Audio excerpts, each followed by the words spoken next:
Hi, my name is Aaron. I'm a biblical scholar, and I got a book coming out next week. First and Second Chronicles for Normal People, a guide to the boldest but least popular books of the Bible.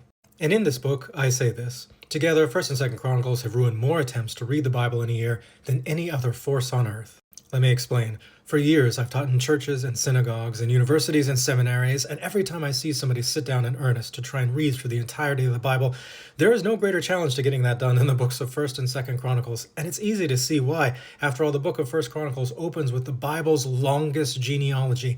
9 chapters, dozens of verses, hundreds of names you've never heard of before and will never hear of again and have absolutely no reason to care about. And your reward, if you manage to push through all that, is to turn the page only to see more boring versions of the stories you just read in the books of Samuel and Kings. Why start with 9 chapters of genealogies? Why make these small, sanitizing edits to the history of ancient Israel's monarchy? Turns out there are good answers to these questions.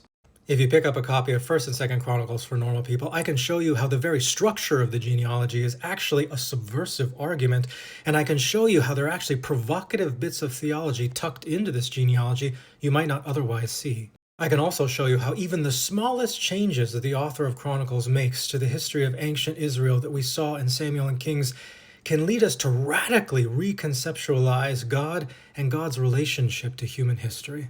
First and Second Chronicles for Normal People, a guide to the boldest but least popular books in the Bible, is available for pre-order at everywhere fine books are sold and comes out next week on October 28th. I hope to see it in your hands then.